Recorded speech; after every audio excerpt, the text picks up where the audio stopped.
and welcome to the second episode of Show from the Garage. I'm Amanda Baker. I'm Arthur Collins.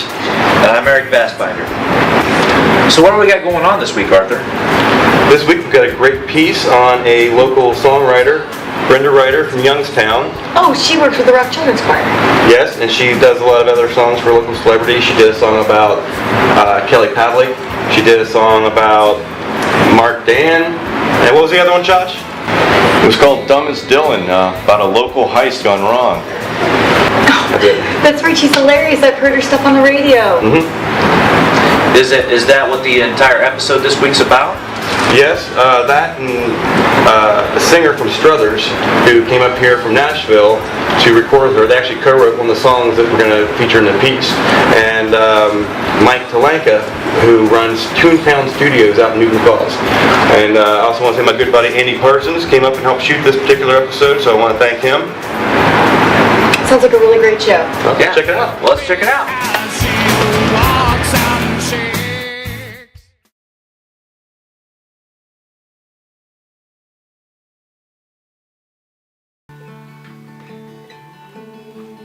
Side show. Don't worry about it. All right. I started writing songs, I was probably 10, 11 years old, and it was mostly for church. And as things progressed, as we got older into high school and that, we'd write more songs, and then I started writing songs about things that actually mattered. I was diagnosed with cancer back in '99 and started writing songs a lot more frequently and for special occasions and special people and events. I have the Rock Children's Choir and the Cancer Kids, and my kids decided they would like to meet Tony Stewart. I wrote a song for Tony Stewart and all the stuff that he does, and we performed it for him live last year, and now since then they put the song on YouTube. Mike I met through a friend when I was started the Rock Children's Choir, and I needed a place to bring 20 different kids to come to a place to record their songs. With the Rock Children's Choir, that's always fun. Working with kids is always a great time. It's fun. They're always exuberant. They're always up and positive. We've done an album project and we've done a bunch of songs after that together. So we've done quite a bit of material together. Quite a body of work. We brought them here, and Mike donated his time and his expertise in his studio to record a full-length CD for the kids. And he did that completely free of charge, and all of the mixing and time that went into it, and he's just a wonderful guy. I mean, he's made his living all these years doing sound and music and recording, and yet he takes time out to do these little projects that, don't mean anything but a good time. But it helps the kids. I've been here for 15 years in this location, but I've been doing recording for 40 years. And then I've moved around. I've had at least 3 other recording studios.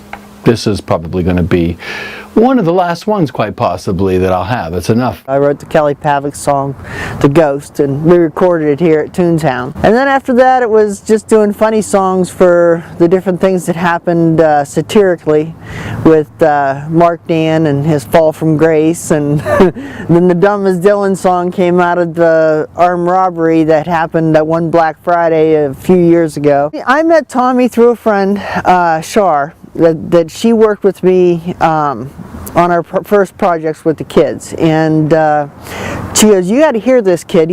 I think he's the real deal." It's amazing how much fate comes into people's lives. It really does. I have a good friend of mine, one of my best friends, whose brother passed away. He was also one of my best friends. So I came back up home like I should from Nashville to Youngstown and played at his funeral. And there was a woman, Charlotte, who introduced me. She said, you have got to meet this woman. She's a songwriter in town. And so she gave me Brenda's number. So I called her and said, hey, how you doing? And we Skyped and wrote a couple songs over the internet, Skyping, and then I met up with them down in Nashville. And Brenda comes down to Nashville a bunch. So the first time she came down to Nashville, Brenda called me up and she said, hey, I'm over at songwriter Billy Dean's house, who wrote some great hits. She said, do you want to come over and write? Billy Dean is a country music Grammy award-winning songwriter. We get together once or twice a year and we write down at Billy's house and for a 2-day seminar type thing, and we get to hang out with him and some of his songwriting buddies and write songs and record them and have a good time doing it. And So I said, without a doubt. So we just kind of hit it off. It was kind of like one of those things where one thing leads to another. And you won't be amazed how much that happens in life, that especially music, how one thing leads to another. And you kind of need those doors to open for anything to happen for you musically. That really is, every door opening is a new beginning, for sure.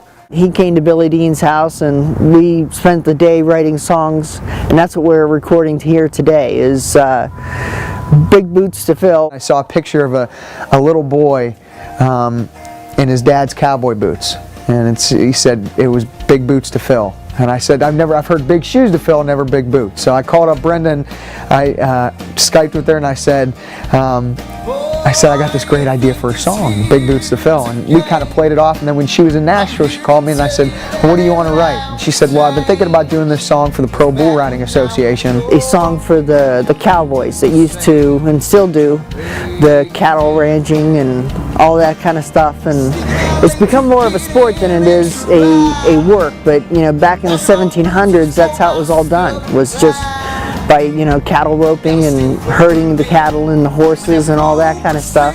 And I said, well, let's write it. Let's get down and write it. That's how we got Big Boots to Fill.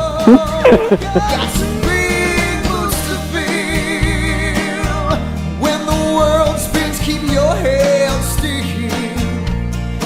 Listen for the horn, don't worry about the score. Got some big boots to fill.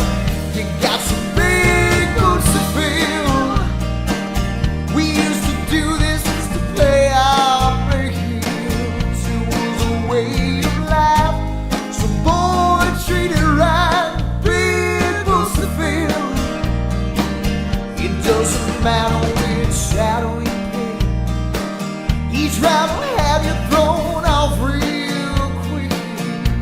So pick up your spurs, let your heart yearn for the burn. And boy, remember your roots. Remember knuckles that were black and blue. When it comes time for that buckle to shine, keep me in mind. You got some big boots to fill. When the world spins, keep your head sticking. Listen for the horn, not the score. Got some big boots to fill. Got some big boots to fill. We used to do this just to pay our big. Was a way of life. This boy treated right. Got some big boots to fill.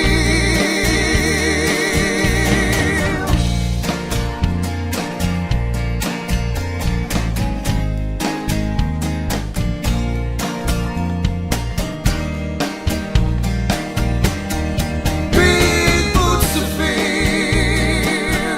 When the world spins, keep your head still. Listen for the horn, don't worry about the score. Got some big boots to fill. You got some big boots to fill.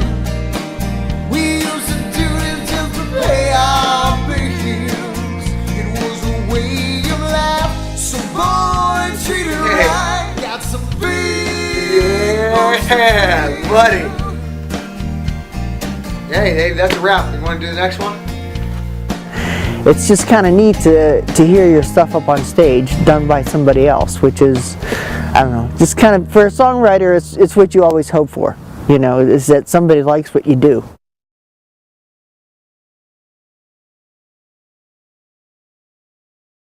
What a really great piece. She seems like an awesome lady. She's a great lady. So what's the story on this Tommy Cole? I mean, I really enjoyed his singing. That was good. Tommy's great. In fact, the next webisode is going to be about Tommy Cole. We're going to take you back out to Newton Falls, to Toontown, and go a little bit more in depth as to who he is, why he became a singer and a songwriter, and talk a little bit more to Brenda and Mike. Yeah, so tune in next time. If you like what you see, make sure you share us with your friends. And don't forget to leave comments and questions below, and check out our website, RagNBone.co. Sounds good. Until next time. We'll see ya.